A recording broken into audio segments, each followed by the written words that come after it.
So the agenda today is I'm gonna go through a quick survey about AI and in particular reinforcement learning very fast, just to have the necessary background to start off the implementation. And I'll introduce a very interesting application called Smartcab, which I got the ideas from different sources, but most of them are from Udacity, which is one of the great MOOC websites that when Paul was saying that he's a big fan of MOOC, I was quite a bit disappointed not seeing Udacity in there, but it's really good. And I'll also do a demo at the end. So just bear with me a bit of theoretical background because this stuff is kind of not obvious. But in the end, there will be some interesting demo, but will not be as hands-on as Paul's. So what is AI, which is kind of like the buzzword nowadays? Every day you hear, AI is going to taking over whatever jobs, is displacing, disrupting workforce. But I do believe that AI is really transformative force in all aspects of life. So a lot of people, in particular this a website called Alan Turing and some other AI books, they define AI as is the science of making computers do things that require human intelligence. So what I think of what AI is, I think of AI is the science of making computer do things that humans normally find it cognitively easy to do. So what do I mean by cognitively easy? Carrying out a normal conversation is cognitively easy. Dancing to the right music at the right atmosphere is cognitively easy. And what else? Reading emotional intelligence is cognitively easy. So things that we do effortlessly that oftentimes machines just can't really copy it. But like forecasting weather is not cognitively easy. Forecasting the stock markets is not cognitively easy because it requires vast amounts of data that we just can't process it fast enough. So those are what I call more like machine intelligence rather than artificial intelligence. So artificial intelligence is what we do it intuitively easy as human. And what is truly intelligence in that is the ability to adopt the ability the experiences to different settings, or what I call the ability to generalize to new settings and to apply what you have learned to solve the same problem in the different settings that is related to your past experiences. So just a quick run through of the history of AI. The earliest work related to modern AI started in as early as the 1950s with the novel I, Robot. Surprisingly, was written in the 1950s, and then Alan Turing proposed theorems and tests of how a machine can be perceived as intelligence if it passed a human tester. And then AI went through a lot of ups and downs. So it went through two big winters in the 60s, 70s and 80s with a lot of early hypes and hopes kind of diminished as people ran into a lot of complexity. But meanwhile, in the popular front, a lot of Hollywood movies are being made making use of the AI concepts. You have a lot of movies and even literature written in the context of AI and sci-fi. But nowadays, I think AI is coming back big time since the 2000s. I think since the 90s and then 2000s, and now with a lot of breakthroughs. For example, IBM, Watson. And then you got deep learning coming in, and you got driverless cars. So it's kind of like coming back big time after the two winters.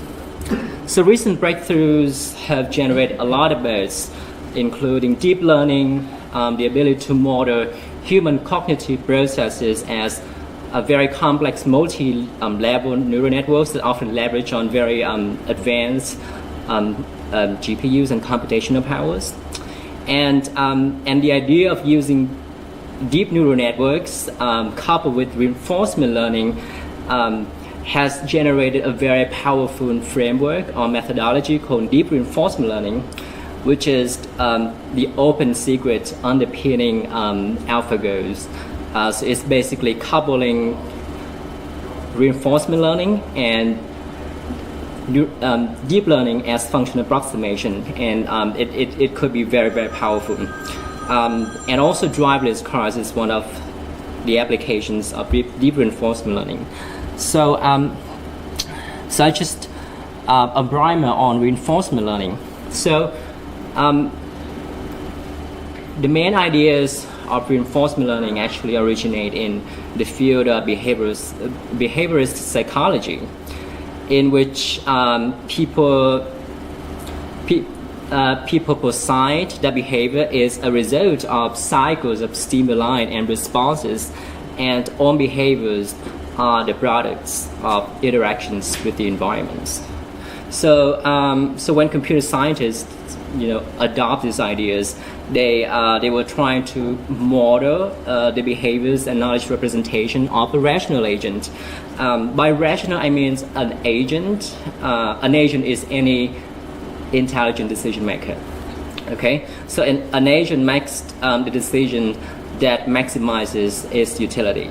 So that's the definition of rationality. So reinforcement learning in the AI sense is a methodology to come up with an optimal policies by interacting with an environment an agent is in with. By a policy, I mean a mathematical function or a mapping of a state into an action.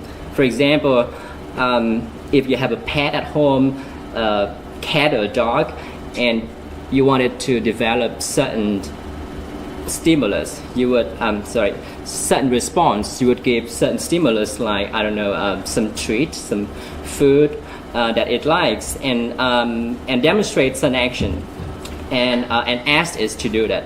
So gradually through interactions with, hey, you're gonna do whatever, and you're gonna give it some food, so it's gonna develop a mapping from stimulus into response. So that is a policy from what it sees, what it hears, and to what action it can take to receive the award. So what is interesting about this idea is that it does not require any modeling of the environment. So the agent basically it does is it explores the environment and receives an award, and organically, naturally develop those functions as policies, and is stored in its memory, and that function again is reinforced via further interactions with the environment. So mathematically speaking, this is a very rundown of the representation of agent and the environment in AI. So an agent is a rational decision maker, and an environment is anything that could be represented at a finite set of states, where each state S can be represented as a tuple of state variables. So it could be position, longitude, latitude, time, on kind of sensor states that you can think of, and each state has an associated reward. In each tuple of variables, there is a real value called the reward attached to it, and that reward is to be explored by the agent via interactions with the environment. Okay, and the agent has a finite set of actions, so it can go up, it can go down, it can go back, but that set of action has to be finite in order for the algorithm to be tractable. So I call it set A. And at each time step, the agent takes an action, is in a particular state S, and it takes an action, and it receives a reward in that particular action, and then the environment will change to the next state, and then and hence the loop goes on. So that's the loop of agent and environment interactions: state, reward, and new state. State, reward, action, and new state. So the agent's goal in this particular setting is to maximize the cumulative reward that it receives over the lifetime of interacting with the environment. So remember, each time it interacts with the environment, or each time it in any particular state, it has a reward, which is a real value. And its goal in mind is just to maximize the sum of all these rewards that it is in. So it does so via by coming up with an optimal policies. And policy is nothing but a function from state to action. So Q-learning is such a model to do that, okay? So it is model free because it does not represent, it does not require the agent to know the environment. So the agent explores the environment by interacting with it. And it works by, it works on a Q function, which is a function defined on a tuple of state and action. And that tuple maps to a value which I call the present value expected utility of taking action A in state S and following an optimal policy thereafter. Now it sounds a little bit abstract, but once we come to the demonstration, hopefully it becomes clearer.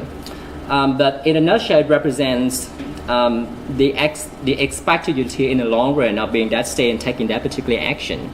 So that expected utility, if you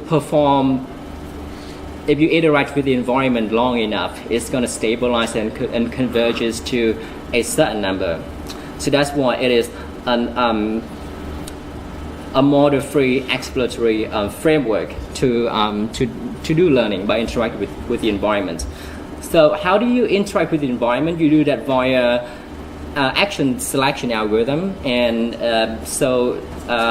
you do that by either exploring, just choose random actions, or you exploit a previous knowledge.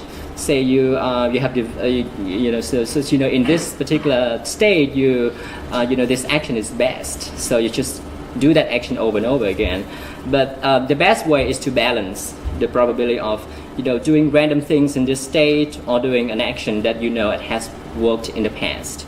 So that's called exploration versus exploitation. And initially, all the state action tuples is initialized with any arbitrary value, and typically 0.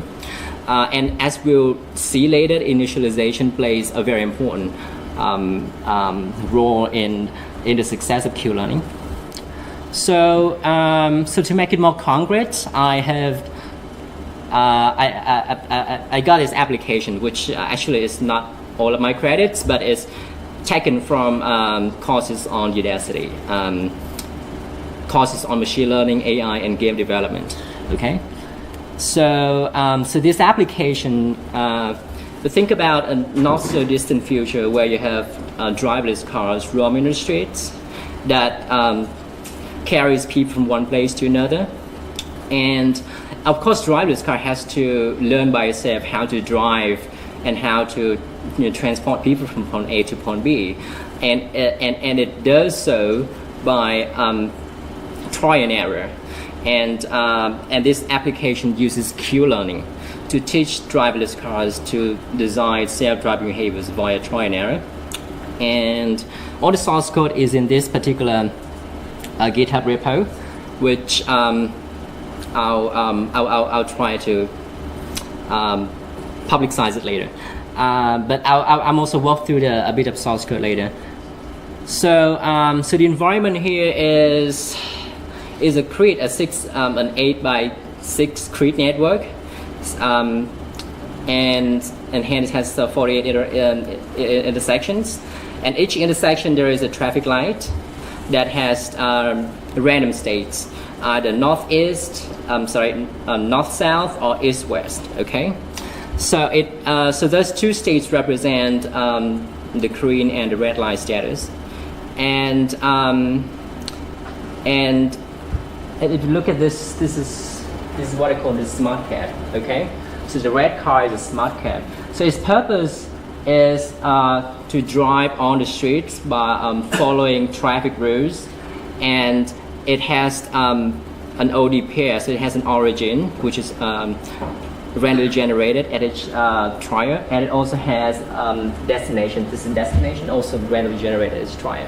So what its task is to move through this discrete network, obey traffic rules, avoid collision with the other cars. So the other cars are what I call the dummy agents, because it does not have a goal, it just drives aimlessly and randomly.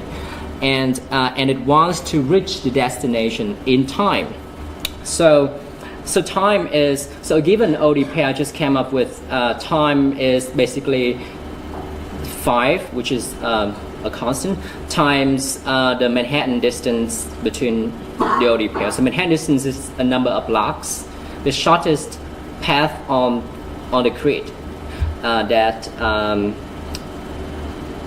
a smart car can go. Okay, so the environment has on that, and the smart car and other dummy agents, no pedestrians, no signs, so very simplified environment. Okay. So Smartcab is the red car, which I also call the primary agent. So it at each time step it receives inputs from the environment or its own senses. So the inputs are the state of traffic light, whether it's red or green, or in other words, north-south or east-west direction. So it doesn't want to cut across whatever direction. So if you look at here, so it can only go with this direction. It cannot just cut across it. Okay. So it can detect the presence of other cars at the intersections. So it can see the oncoming traffic, whether the car in the opposite direction is, what direction is driving, and also the cars on the left and the cars on the right. Okay, so it also receives an input from what I call the planner, which simulates a navigation system, which gives it a direction of going to what turn to make at each particular time step, and it knows whether it has reached the destination or not. So receiving all these inputs, it has a set of actions to do. It can do nothing, just stay there at the intersection. It can move forward. It can turn left or turn right. And the agent's goal is to learn an optimal policy, mapping what it observes to one of the 4 valid actions, such that it can drive safely on the streets, and it can reach destination within a certain time bound called the deadline. So the planner is a separate program. So the planner is something like a navigation system. Okay, so it knows the car's position, which intersection is at, and it knows which direction it's heading, north, south, east, west, and it issues a waypoint. It's kind of like a GPS navigation system. It knows where you are, it knows your direction, and it just issues you, okay, turn left, turn right, go straight. But it does not know the ongoing traffic. It does not know the traffic lights. So the agent has to process information and observe the environment and make the best decision. So for example, look at this red car. So basically what the planner would say, okay, go straight and then turn right. That's what the imaginary would say. But it does not know whether, for example, if this becomes north-south, then obviously the agent cannot just go straight, it has to stop and wait, or take the other way, or just turn left and then turn right, for example. So the other vehicles are dummy agents. They are any colors but not red. So these agents know how to drive. They know the traffic rules, but they have no destination or deadlines, so they drive randomly. So the main purpose is to cause traffic on the road network, and all agents are initialized with random start locations. Okay. So here's the reward structure for the smart car. So if there's nothing, it gets the reward of 1, and if it I came up with very simplified traffic rules. So red line, you cannot go forward, but you can always turn right on red. Green light, you can forward, you can go left, you can go right. Obviously that's not realistic because I have not yet to implement the right of way. And I know it's going to make the training much more complicated. So any violation of those simplified traffic rules will have a reward of -1, which is a penalty. But otherwise, it gets a reward of 2 if it goes with the waypoint. Otherwise, if it does not go with the waypoint, it gets a reward of 0.5. And if it reaches the destination in time, it gets a big reward of +10 to its current reward of following on this routes. And then in the end, the cumulative reward is the sum of all the rewards that it has accrued along the way from the start to either the destination or when it's game over, it just stops there. So the simulation of the game is a discrete time step. At each time step, it runs. So the duration is deadline. So each time step, the deadline is decremented by 1. So if it reaches 0, that means game over. So no more move. So at each time step, all the traffic lights kind of like randomly switched. And the dummy agent makes their moves, they move randomly. The primary agent observes inputs, as was said. They choose an action according to some policy that it has to learn. And it receives the reward from the environment as described by the reward structure I've just mentioned. And the primary agent moves to the next state by carrying the action forward, left, right, or stay put. And it can also check if this state is destination. If it reaches destination, game also over, and it gets rewarded +10. So what are the state variables when you want to model it as a reinforcement learning problem? So the state variables have to be selective. Okay, you cannot just put everything that you see inside state variable because otherwise it gets exploded and it gets very big and you can't really converge in finite amount of time. So what I propose is the state variables has to reflect how to drive. So it has to reflect the traffic light, the ongoing traffic in front, and the traffic on the left, because you can always turn right anyways by this simplified traffic rules. And to reach destination, it has to know the waypoint, sort of the steps that the plan is giving it. And then how to reach destination in time is another strategy, which I'll discuss later.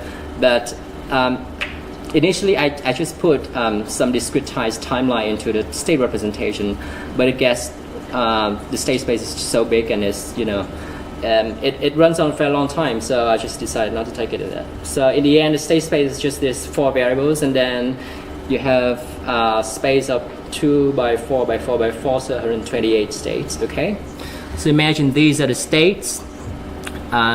This is just another example. You have 3 states, and then at each time step it takes one of these actions and it moves to the next state and it receives one of these rewards. Just illustration that I just copied from Wikipedia. So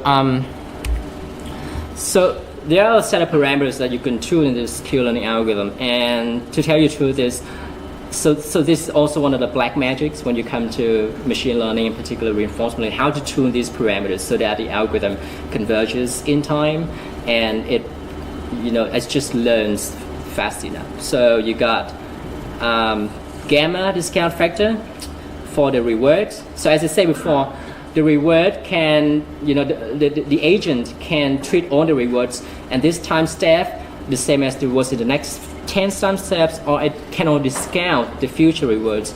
It can prefer this reward over the reward in the future, because in the future, I don't know, maybe game over, it can get, so it has to factor in the current value of the reward. So gamma is something that you discount the current reward over the future reward over the current reward. And learning rate, the extent to which new information will override old information. So remember, reinforcement learning is basically taking in the new inputs and combining with what you have learned previously as a mixture. So like, how do you balance that mixture between old and new? Epsilon is the probability that in one state you either take advantage of the knowledge that you have developed previously, or just choose a random action. So this is what I call the exploration versus exploitation dilemma. So if you want to explore all the actions, because who knows, this unknown action might have a better result than what you have tried before.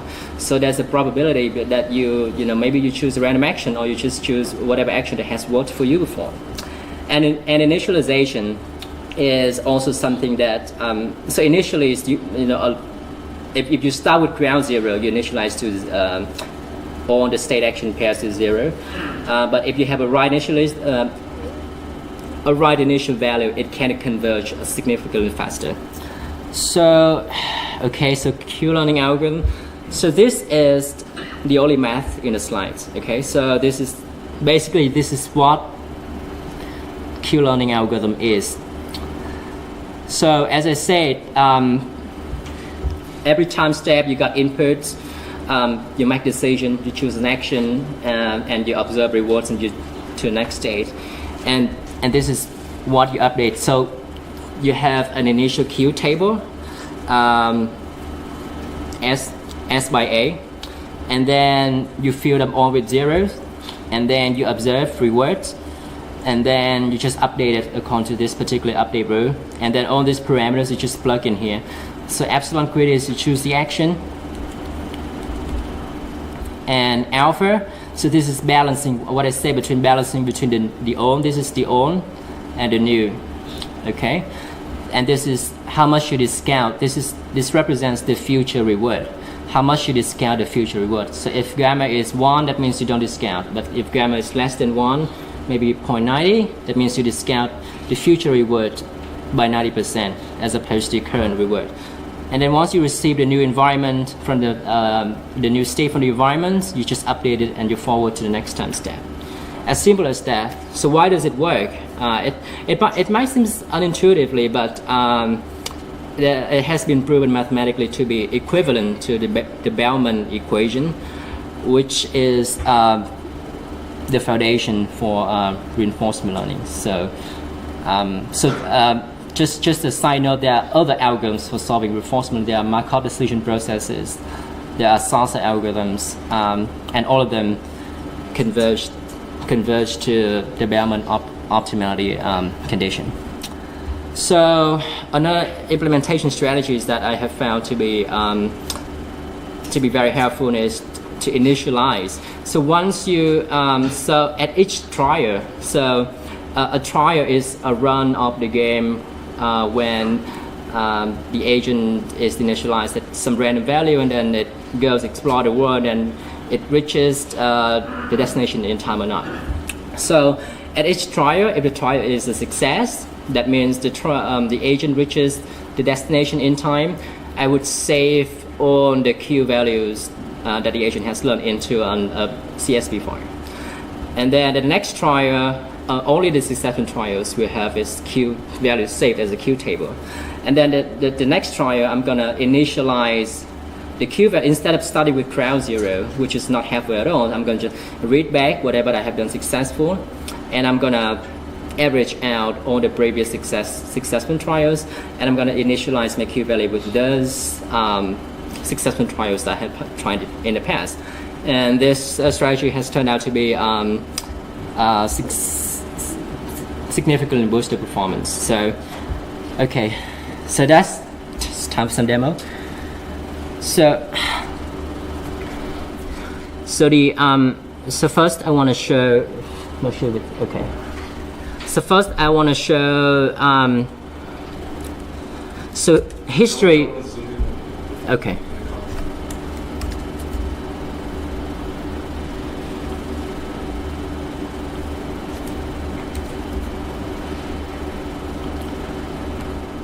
So I'm gonna. Okay, so here this is trial is 1, so I'm just gonna let it run for one time, and delay is the speed of the animation. The smaller, the faster. History is 0. That means it doesn't remember anything. Every time it initializes, started from 0. So you can see. Okay, hopefully. So the red car is the agent. Okay, and this is the destination. Okay, so action is none. So it's not doing anything at all. So it always starts very stupid. Okay, so yeah, so we'll try to do it again. So the agent, so I'll just print out all the output. So in the end, if the deadline is reached and the agent is not at the destination, so it's just not reached destination time, and it doesn't learn anything useful, so the Q value is not saved. You can try again. So every time, just random initialization, and it takes. So what is displayed in here is the waypoint, okay, and this is what is action. So action is what it's doing, and what is displayed here is the waypoint is what it should be following. Take into account of traffic, and this is the state, what the agent is seeing. Okay, so in this trial, the agent is doing some exploration, and just by chance, it has reached the destination in time, before deadline. Okay, and then the Q table is saved, and okay, so it's saved in hard disk. So after a successful trial, Q table is saved somewhere. For example, this is the Q table. What it looks like is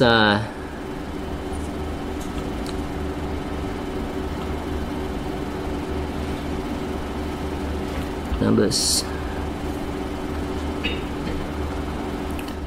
So this is the stage that has been explored in a trial, and this is the 4 actions. Okay, so in what particular state, what action is the best? So basically, the highest value use the best action. So these 4 actions is doing nothing forward, right, left, or something like that. I just don't put a header in here. So at each successful one is, oops, it will save that, and then it's gonna learn. So for example, I'll just another trial with no history. So maybe by luck it's gonna arrive at the destination. So once it reaches the battery, it's gonna go over to, again. So it's also trying some exploration, so it does not know where to go or what to do. So it's kind of like stupid behavior. But if you take into what it has learned, okay, so I'm just gonna take history, maybe 10 of the previous success that have learned, and take into the initialization of the Q table. You see some smarter behaviors, hopefully. So the agent is actually doing what is, so it's stopping at the traffic light, and it reaches the destination in time. Okay, so the more history you take into account, the better it performs, because it averages out all the Q values it has learned so far. The Q value encapsulates the long-term expected utility. So if I put it, I don't know, maybe 50, the agent would finish the game fast, and it would hopefully be smarter.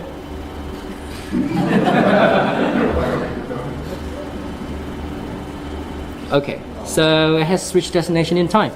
So, okay, another round.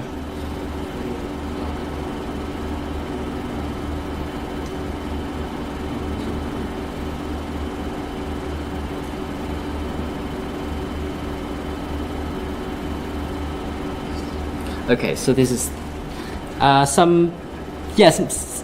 sometimes it still has some stupid behavior. That's what I call balancing between random action and choosing the optimal action. But most of the time, if you take into account history, it would reach, it would, like from my experiences, I ran 100 trials, more than 90 of them would reach destination in time, if you take into all the history that you have learned. So once in a while, it would, do some stupid stuff, like running around in circle. But otherwise, so So that's basically it. So that's the essence of reinforcement learning. So I think that's all I have to show you. Thank you.